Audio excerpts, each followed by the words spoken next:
Good morning, students. Today we are going to see the development of Indian novel in English, a short view. Okay, let us see its introduction. In the 19th century, with the publication of Bankim Chandra Chatterjee's Rajmohan's Wife, 1864, and Lal Bihari Dey's Govind Samanta, 1874, Indian novel in English has grown by leaps and bounds in respect of thematic variety and linguistic maturity. 19મી સદીમાં Bankimchandra ચેટર્જીના Rajmohan wife કે જે ક્યારે publish થઈ હતી 1864માં એના publication સાથે and લાલ બિહારી ડેના ગોવિંદ સમંતા કે જે ક્યારે પબ્લિશ થઈ હતી 1874માં આ બંનેના પબ્લિકેશન સાથે ઇન્ડિયન ઇંગ્લિશ નોવેલ જે છે એ ગ્રોન એટલે કે એનું ડેવલપમેન્ટ થયું બાય લીપ્સ એન્ડ બાઉન્ડ્સ એટલે કે કૂદકે ને ભૂસકે એ ડેવલપ થવા માંડી આગળ વધવા લાગી ઇન રિસ્પેક્ટ ઓફ કઈ રીતના તો થીમેટિક વેરાયટી રાઈટ તો એની જે થીમ હોય છે નોવેલ્સની અલગ અલગ જે થીમ હોય છે રાઈટ એ રીતના એન્ડ લિંગ્વિસ્ટિક મેચ્યોરિટી લિંગ્વિસ્ટિક એટલે કે ભાષાકીય તો ભાષાકીય પરિપક્વતા પણ એમાં જોવા મળી અને થીમેટિક વેરાયટી એટલે કે થીમને લગતી પણ વેરાયટીઝ જોવા મળી બોથ ઓફ ધેમ આ બંને have used an acquired language to comment on Indian social context આ બંનેએ કઈ લેંગ્વેજનો યુઝ કર્યો છે એક્વાયર્ડ લેંગ્વેજ બે પ્રકારની આવે એક લેંગ્વેજ આપણને ઓલરેડી આવડતી હોય જે આપણે શીખવા માટે એફર્ટ્સ ના કરવા પડતા હોય રાઈટ અને સેકન્ડ લેંગ્વેજ છે એક્વાયર્ડ લેંગ્વેજ મીન્સ કે આપણે જે લેંગ્વેજ એક્વાયર કરીએ છીએ રાઈટ તો both of them have used an acquired language to comment on Indian social context. ભારતના જે સામાજિક કોન્ટેક્સ્ટમાં વાત કરવા માટે એના વિશે ચર્ચા કરવા માટે એમણે એક્વાયર્ડ લેંગ્વેજનો ઉપયોગ કર્યો છે બોથ કમ્પેર્ડ ટુ ધ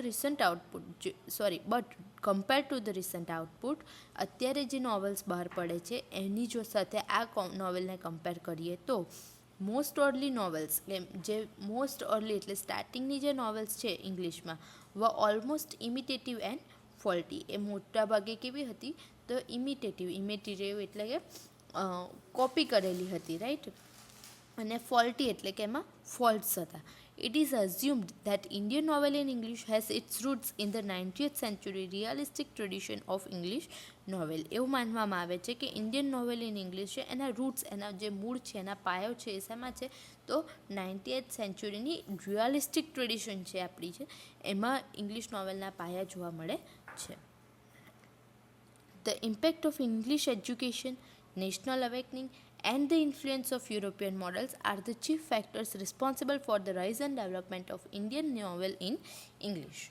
કે ડેવલપમેન્ટ શેનું તો ઇન્ડિયન નોવેલ કે જેનું ઇંગ્લિશમાં જે ડેવલપમેન્ટ થયું છે એના માટે ચીફ ફેક્ટર્સ કયા છે કે જેનાથી Indian novel rise and develop થઈ તો આ ત્રણ મેઇન એના ફેક્ટર્સ છે તો ફર્સ્ટ છે impact of English education second national awakening and the third one is influence of European models right આ ત્રણ છે એ સૌથી વધારે પાયાના જે રૂટ્સ કહેવાય ને એ છે કે જેનાથી મેઇન ઇંગ્લિશ નોવેલ્સ છે એ બહાર પડી એટલે કે ઇન્ડિયાની જે ઇંગ્લિશ નોવેલ છે એનું ડેવલપમેન્ટ થયું but with the passage of time એટલે કે સમય જતાં the Indian novel in English has become thoroughly Indian in terms of the themes, techniques and the human values. પણ જે ઇન્ડિયન નોવેલ સમય જતાં ઇન્ડિયન નોવેલ છે એ ટોટલી ઇન્ડિયન બની પહેલાં કેવી હતી ઇમિટેટિવ એટલે કે કોપી કરેલી હોય એની થીમ જે હોય એ ઇન્ડિયન હોય નહીં પણ સમય જેમ પસાર થયો એમ ઇંગ્લિશ નોવેલ છે ઇન્ડિયન નોવેલ ઇન ઇંગ્લિશ છે એ કેવી બની તો એની થીમ્સ જોવા જઈએ એની ટેકનિક્સ જોવા જઈએ હ્યુમન વેલ્યુઝ જોવા જઈએ રાઈટ તો આ બધું નૈતિકતા રાઈટ આ દરેક રીતના એ ટોટલી ઇન્ડિયન જ બનતી જતી હતી in this regard Meenakshi Mukherjee observes that Meenakshi મુખર્જીએ આ અહીંયાના કોમેન્ટ કરી છે જેની સાથે આપણે હમણાં હાલ કંઈ નથી સંબંધ આપણે નેક્સ્ટ પેરેગ્રાફ જોઈએ in order to understand rise and development of Indian Indian English નોવેલના રાઇઝ અને ડેવલપમેન્ટને સમજવા માટે ઇટ ઇઝ નેસેસરી આ જરૂરી છે to take into consideration. Consider કરવું એટલે કે ધ્યાનમાં લેવું. શું ધ્યાનમાં લેવું? તો ઇટ્સ ઇમર્જન્સ, કેવી રીતના એ ઉદ્ભવી. ડેવલપિંગ સ્ટેજીસ, એના એક પછી એક સ્ટેજ છે, રાઈટ, કારણ કે કોઈ પણ વસ્તુ શરૂઆત થાય એટલે ધીમે ધીમે એનું ડેવલપમેન્ટ થાય, તો એના સ્ટેજ હોય ડેવલપમેન્ટના. So developing stages and continuing traditions, એની જે ટ્રેડિશન્સમાં એમણે કેવી રીતના કન્ટિન્યુએટી રહી એ આપણે આમાં જોવાનું છે. The Indian novel in English has been divided into 3 successive periods, right? Indian novel છે ઇંગ્લિશમાં એ કેવી રીતના ડિવાઈડ થઈ? તો 3 પીરિયડમાં ડિવાઈડ થયેલી છે. કઈ રીતના? A novel from 1875 to 1920. Novel ક્યાંથી? 1875થી 1920 દરમિયાન લખાયેલી નોવેલ્સ. સેકન્ડ છે નોવેલ ફ્રોમ 1920 ટુ 1947, 1920થી 1947 સુધી લખાયેલી novel. And third one is novel from 1947 onwards એટલે કે ત્યારથી જે હજુ સુધી લખાતી રહી છે એ. અને આ શું છે? તો by the Indian scholars, like Indian scholars એટલે કે ભારતના જે વિદ્વાનો હતા, બરાબર, એ કે જે કોણ છે? તો like KRS Iyengar, MK Naik, Meenakshi Mukherjee, considering the socio political changes in India before and after the independence, કે જે આ પીરિયડમાં ડિવાઈડ કરેલી છે, 3 સક્સેસિવ પીરિયડમાં ડિવાઈડ કરેલી છે. તો એ શેને ધ્યાનમાં રાખીને? તો કન્સિડરિંગ સોશિયો પોલિટિકલ ચેન્જીસ એટલે સામાજિક અને રાજકીય જે બદલાવ આવ્યા હતા ભારતમાં, ક્યારે? તો before and after the independence, આઝાદી પહેલાં અને આઝાદી પછી જે સમાજમાં એટલે કે સામાજિક અને રાજકીય જે બદલાવ આવ્યા હતા એને ધ્યાનમાં રાખીને ભારતના વિદ્વાનો જેવા કે KRS આયંગર, NK નાઇક, પછી મીનાક્ષી મુખર્જી, આ બધા વિદ્વાનોએ આ 3 પીરિયડમાં નોવેલ્સને ડિવાઈડ કરેલી છે. On the other hand, the classification of the novel by PK Rajan દ્વારા જે ક્લાસિફિકેશન એટલે કે વર્ગીકરણ કરેલું છે, તો એ શું કેવી રીતના કર્યું છે? તો રિફર્સ ટુ એને પણ 4 રીતના આમાં ક્લાસિફાઈ કરી છે નોવેલને. ઇન્ડિયન નોવેલ ઇન ઇંગ્લિશ એને 4 રીતના. કઈ રીતના? તો અર્લી રિયાલિઝમ ફર્સ્ટ છે, અર્લી રિયાલિઝમ, રાઈટ, અને એનો સમયગાળો કહો તો ફ્રોમ 1864 ટુ 1935, 1864થી 1935, કે જેને અર્લી રિયાલિઝમ તરીકે ગણાવવામાં આવે છે.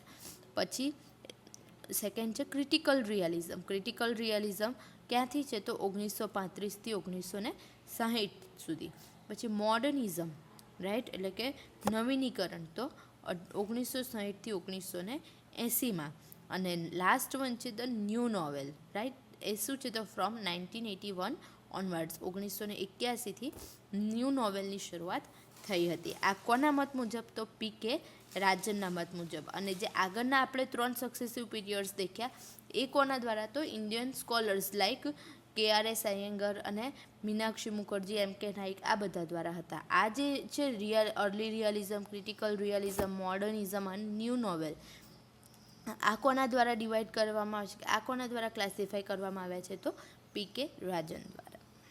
However, such classification has its own limitations. આ જે ક્લાસિફિકેશન છે એને લિમિટેશન્સ છે, right, as placing an individual writer in a specific period creates several problem. કોઈ પણ એક વ્યક્તિગત રાઇટર છે એને કોઈ ચોક્કસ પીરિયડમાં મૂકીએ આપણે કે ભાઈ આ આટલામાં થઈ ગયો, તો એનાથી અમુક પ્રોબ્લેમ થતા હતા, કારણ કે એ વખતનું એ લખતા હોય ના લખતા હોય, એની ટ્રેડિશન એ ફોલો કરતા હોય ના કરતા હોય, રાઈટ. તો એટલે એ લોકોનું ક્લાસિફાઈ કરવું કે એને એક જગ્યાએ મૂકવાનું એ વખતે પ્રોબ્લેમ થતા હતા. એના લીધે આ જે ક્લાસિફિકેશન છે PK રાજન દ્વારા એ કેવું છે? તો એના પોતાને લિમિટેશન્સ છે, એની મર્યાદાઓ છે. Besides, an individual writer practices several literary modes and values of representation at the time of writing, right? લખવાના સમયે કોઈ પણ એક વ્યક્તિ રાઇટર છે, રાઈટ, તો એ એવું નથી કે ભાઈ કોઈ એક જ પ્રકારનું લખાણ લખશે. ફોર એક્ઝામ્પલ, આપણે અત્યારે તો ઇન્ડિયન નોવેલ ચાલે છે, પણ જસ્ટ હું તમને એક એક્ઝામ્પલ માટે શેક્સપિયરની વાત કરું તો એણે કોઈ પોતાની જાતને એક વાતમાં નથી ઢાળેલી, રાઈટ, કે એણે જસ્ટ કોમેડી તો એક જ પ્રકારની કોમેડી લખી હોય, ટ્રેજડી તો એક જ પ્રકારની ટ્રેજડી લખી હોય, રાઈટ, એવું એણે કર્યું નથી.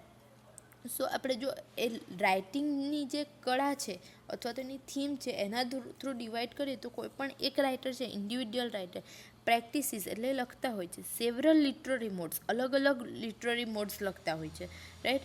And values of represent at the time of writing, અલગ અલગ જે વેલ્યુઝ છે એનું પણ એ રિપ્રેઝન્ટેશન પોતાની નોવેલ અથવા તો પોતાના લિટરરી ફોર્મ દ્વારા કરતા હોય છે. Hence the whole corpus of Indian novel in English may be divided into 3 broad groups. એટલા માટે આખું જે ઇન્ડિયન નોવેલ ઇન ઇંગ્લિશ છે એને બ્રોડલી આપણે જોઈએ તો 3 પાર્ટમાં એને ડિવાઈડ કરી શકાય.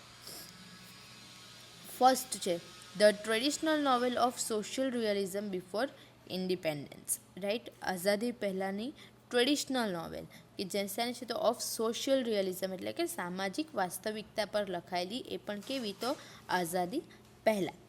ઓકે. સેકન્ડ છે the modern novel of experimentation after independence, કઈ છે તો આઝાદી પછીની અને મોડર્ન નોવેલ, રાઈટ. અને એ પણ શેના પર બેઝડ છે, જે આઝાદી પહેલાં સોશિયલ રિયલિઝમ પર હતી, આઝાદી પછી એક્સપેરિમેન્ટેશન એટલે કે હવે કોપી નથી થતી પણ હવે પોતાની રીતના એક્સપેરિમેન્ટ્સ કરે છે કે ભાઈ નોવેલ છે તો લાંબી નોવેલ, શોર્ટ નોવેલ, નોવેલ્સનું ટ્રેજિક એન્ડ, કોમિક એન્ડ, એનું બરાબર છે. આ બધા જે એક્સપેરિમેન્ટ્સ છે એ બધા આઝાદી પછી થવા માંડ્યા મોડર્ન નોવેલમાં. And third one is a new contemporary novel since 1981, બરાબર છે. ન્યૂ કોન્ટેમ્પરરી નોવેલ્સ એટલે કે અત્યારે જે સમકાલીન નોવેલ્સ છે એ બધી અત્યારે 1981થી જે લખાતી આવી છે, that is called a new contemporary novels, right. તો 3 અત્યારે ડિવિઝન જોયા આપણે. ફર્સ્ટ પહેલાં તો KRS આયંગર, મીનાક્ષી મુખર્જી દ્વારા થયેલા હતા એ. સેકન્ડ PK રાજન દ્વારા થયેલા હતા એ. અને થર્ડ છે આ જે અહીંયા આપણને બતાવ્યા છે એ કે traditional novel of social realism before independence, modern novel of experimentation after independence and a new contemporary novel since 1981. ખાલી આ 3 તમે ઇઝીલી તમને યાદ રહી જશે કે આઝાદી પહેલાં તો સોશિયલ રિયલિઝમ, આઝાદી પછી તો એક્સપેરિમેન્ટેશન, અને એના પછી એટલે કે 1981થી ન્યૂ કોન્ટેમ્પરરી એટલે કે સમકાલીન novel, right. Okay. The intellectuals in India before independence concentrated on the national awakening and the society in a realistic manner.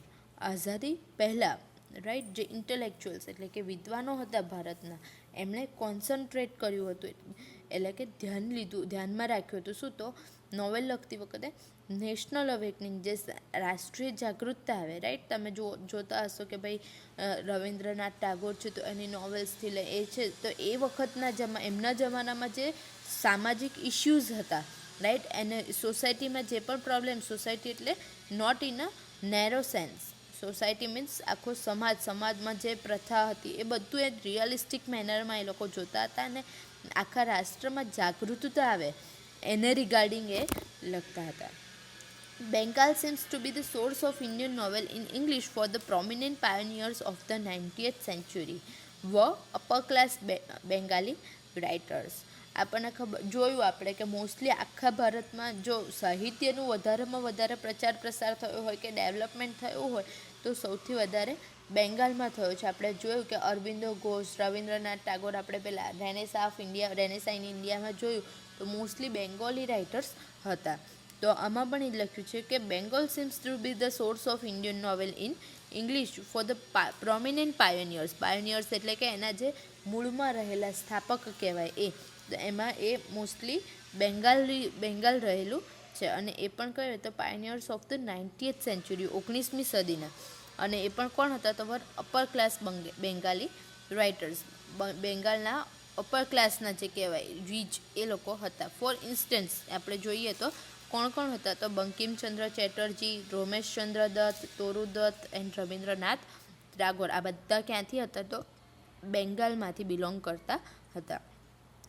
who dealt with the social problems within their reach. એમને જ્યાં સુધી થતા હતા ત્યાં સુધી એ સોશિયલ પ્રોબ્લેમ્સની સાથે deal કરતા હતા.